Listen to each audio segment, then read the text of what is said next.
पहलगाम आल्यानंतर काश्मीरमध्ये सध्या परिस्थिती काय आहे त्याचा आढावा आपण घेत आहोत आणि त्यासाठी आपण काश्मीरामध्ये आपल्या महानगरची विशेष टीम दाखल झाली आहे. या पहलगाम हल्ल्याला आता वर्ष पूर्ण झालेलं आहे आणि या वर्षभरानंतर पहलगाममधील विविध परिस्थितीचा आपण आढावा घेतला. मात्र पहलगाम ज्यासाठी प्रसिद्ध आहे किंवा श्रीनगर काश्मीर ज्यासाठी प्रसिद्ध आहे अशा टुरिझमवरती सध्या काय परिणाम झाले का याची अपडेट आपण आता जाणून घेणार. माझ्यासोबत राजाराणी ट्रॅव्हल्सचे प्रमुख विश्वजित पाटील आहेत. आपण त्यांच्याशी या ठिकाणी बातचीत करणार. सर, आपलं महानगरमध्ये तुमचं स्वागत आहे. सर, काय सांगाल, काश्मीर म्हणजे खरं तर थंड वातावरणातलं हे संपूर्ण रम्य असं हे पर्यटन स्थळ आहे. मात्र सध्या या ठिकाणची परिस्थिती काय?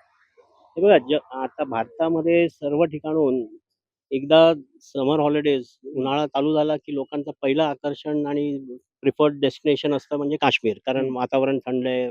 अतिशय आपण जुन्या जुन्या फिल्म्समध्ये सगळ्यांनी गुलमर्ग, पहलगाम, श्रीनगर, डल लेकची ब्युटी बघितली आहे. आज आपल्या मागे डल लेक दिसतोय आपल्याला. आणि पर्यटक मोठ्या संख्येने इथे एप्रिल, मे, जूनमध्ये येत असतात मुंबईहून, ऑल ओव्हर इंडियावरून. तर यावर्षी नक्कीच हा जो पहलगाम अटॅकचा जो परिणाम होता तो सावरत नव्हता. तोपर्यंत इराण आणि अमेरिकेचं युद्ध सुरू झालं. त्याचा एक मोठा धक्का बसलाय आणि तो जाहीर आहे, दिसतोय आपल्याला. आम्हाला पण जाणवत आहे की जवळजवळ एक 50-60% बुकिंग्स कमी आहेत. आपण सध्या काश्मीरातलं प्रसिद्ध असलेल्या दल लेकवरती सध्या आहोत. विविध ठिकाणची बुकिंग तुमच्याकडे येत असतात, पूर्ण ट्रॅव्हलिंग पॅकेजेस तुमच्याकडनं घेत असतात. त्याच्यावरती काही परिणाम झालाय? नक्कीच एक पर्यटक आज थोडं वेट अँड वॉच करतोय की परिस्थिती आता वॉरची आणखीन कुठे चिघळेल तर आपण जर काश्मीरला गेलो की इतर ठिकाणी गेलो तर तिकडे आपल्याला काय कठीणाई होऊ शकेल. आज युरोपला जायला पण एअरफेअर्स वगैरे वाढले आहेत, त्यामुळे लोक थोडं वेट अँड वॉच करतायत. काश्मीर ह्या ठिकाणी मोठ्या संख्येने लोक येतात, पण आता इकडची लोक सगळी आपण बघताय, आपण 2 दिवस फिरताय काश्मीरमध्ये, they are more than happy to welcome us all. आणि पर्यटक पण जे येत आहेत ते पण बघतायत की सिच्युएशन तशी बऱ्यापैकी नॉर्मल आहे. तर त्या दृष्टीने मी पण आवाहन करीन लोकांना की आज ह्यांना आपली गरज आहे. काश्मीरी ट्रॅव्हल इंडस्ट्रीला, हॉटेल्स म्हणा, शिकारेवाला, घोडेवाला असतात, तर आपण मोठ्या संख्येने काश्मीरला जरूर या. आज बऱ्यापैकी सिच्युएशन नॉर्मल आहे, तर आपण आलं पाहिजे. आणि हॉटेल्सचे रेट्स वगैरे पण बऱ्यापैकी आज एअरलाईनचे एअरफेअर्स पण स्वस्त झाले आहेत कम्पॅरेटिव्हली, की जेव्हा पीक सीझन असतो तेव्हा जवळजवळ 25,000 ते 30,000 पण जातं. आज तुम्हाला बॉम्बे, श्रीनगर बॉम्बे 18,000 ते 20,000 एअरफेअर मिळतंय.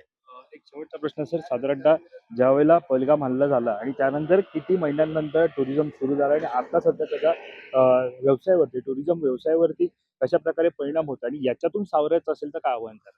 की पहलगाम अटॅक हा अतिशय म्हणजे मोठ्या संख्येने त्याच्यावर तो मोठा परिणाम झाला टुरिस्ट त्याच्यावर. तो जवळजवळ मला वाटतं इवन दिवाळीपर्यंत त्याचा परिणाम जाणवला. दिवाळीला 1-2 आठवडे थोडं टुरिस्ट आले, पण तो फटका जो बसला तो जानेवारी फेब्रुवारीपर्यंत चालला आणि त्याच्यात ही युद्धची परिस्थिती सुरू झाली आहे. त्याच्यामुळे बऱ्यापैकी तसं टुरिझम पिकअपच झालं नाहीये काश्मीरला एव्हर सिन्स पहलगाम अटॅक. आणि कालच त्याचं 1 वर्ष झालंय, पण सिच्युएशन तशी नॉर्मल आहे. म्हणजे असं काही घाबरण्याची काही परिस्थिती नाहीये.